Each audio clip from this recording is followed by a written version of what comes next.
Negara yang akan kami ceritakan ini adalah negara Turki.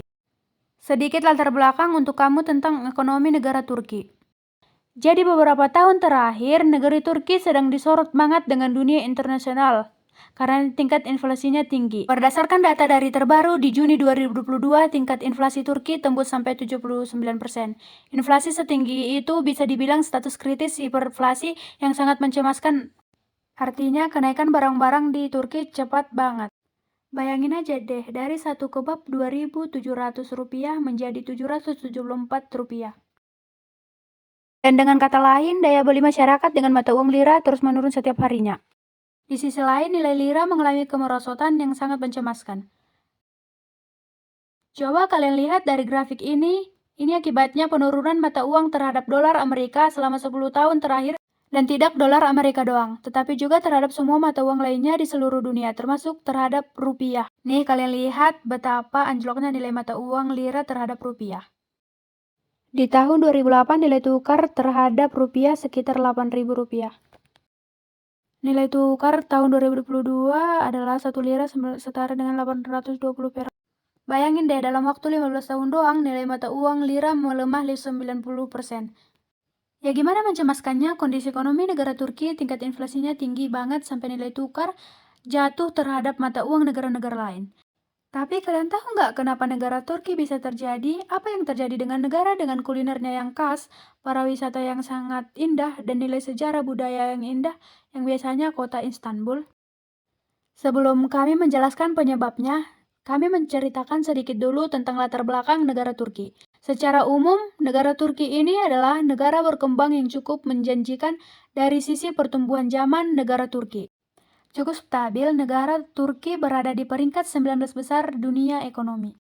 Sebagian besar ditompa sama sektor agrikultur, di mana Turki ini merupakan produsen menghasilkan gandum, pertetak unggas, kapas, sehingga sayuran dan buah-buahan.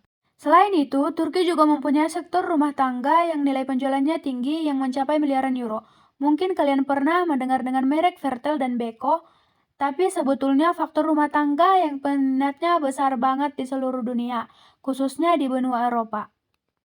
Gerakan OECD bahkan memprediksi kalau negara Turki berpotensi di negara dengan pertumbuhan ekonomi terbesar nomor 5 di dunia di tahun 2060 nanti. Wah, kalau gitu ekonominya bagus-bagus saja dong. Kenapa malah inflasi hebat dan mata uangnya jatuh? Sabar, nanti kita akan ke sana. Sebelumnya, kami akan membawa kalian ke tahun 30 tahun yang lalu ketika ekonomi Turki pernah mengalami krisis ekonomi. Pada tahun 90-an sampai tahun 94, Turki itu pernah mengalami inflasi hebat bahkan sampai 120%. Terus, apa yang harus dilakukan kalau inflasi udah tinggi banget?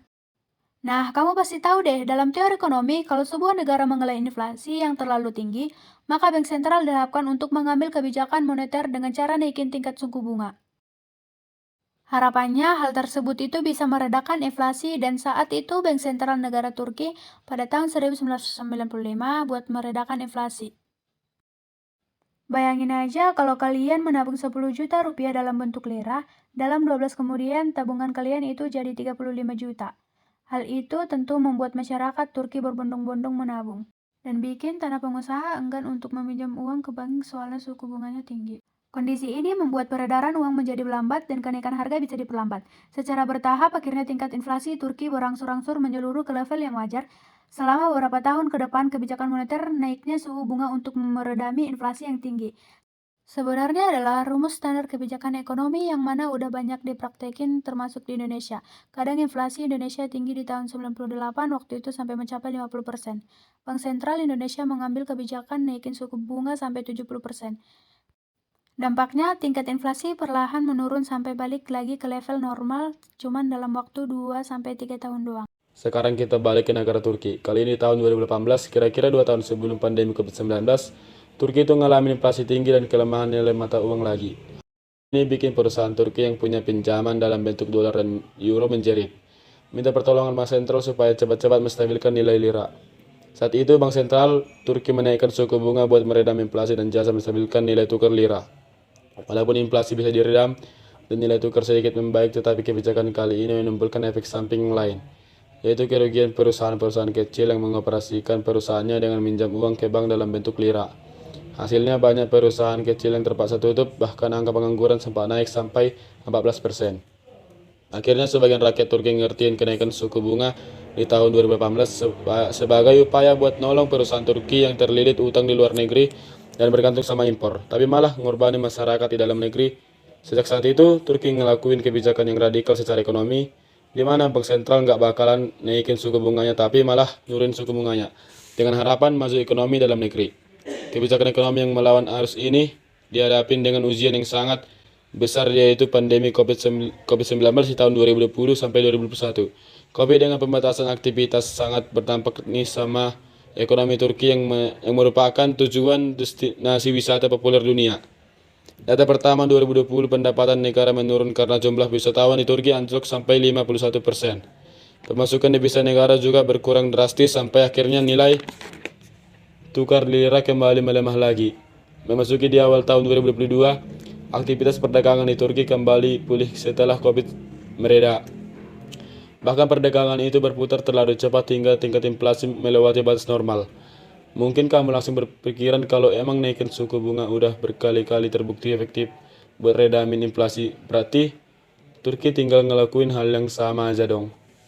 Tapi kenyataannya nggak kayak gitu. Kali ini negara Turki ngotot nggak mau naikin suku bunganya, sekalipun inflasi negaranya udah makin menggila. Bank sentral Turki terus nurunin suku bunganya. Kebijakan ekonomi ini ibarat mengelawan arus juga teori-teori ekonomi. Akhirnya tingkat inflasi Turki ngeluncak sampai 79%.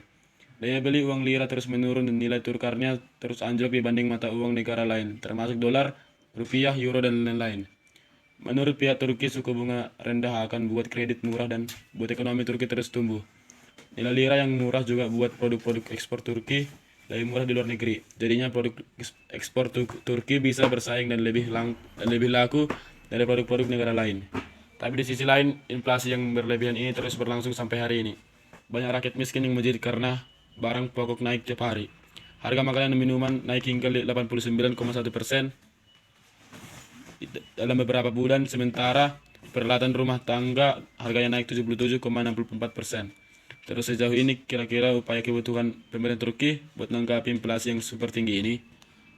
Pemerintah bikin skema yang menjamin nilai tabungan rakyatnya. Jadi kalau nilai tabungan kira lira tergerus sama inflasi di mana nilainya itu lebih kecil dari nilai yang dijaminkan, maka Bank Sentral Turki bakal mentransfer uang ekstra buat mengkompensasi tabungan sesuai dengan nilai yang hilang. Supaya nilai lira dan daya simpan nggak berkurang, kebijakan ini dianggap langkah mempertahankan daya beli masyarakat tanpa menaikkan suku bunga. Nah, masalahnya bunga atau kompensasi terhadap tabungan ini bikin Bank Sentral Turki dengan sadar mencetak banyak uang lagi ke peredaran. Ini membuat nilai lira jadi murah di pasar uang dan industri makin menggila. Sampai video ini dibikin, inflasi negara Turki masih terus meroket tajam dan nilai tukar terus melemah.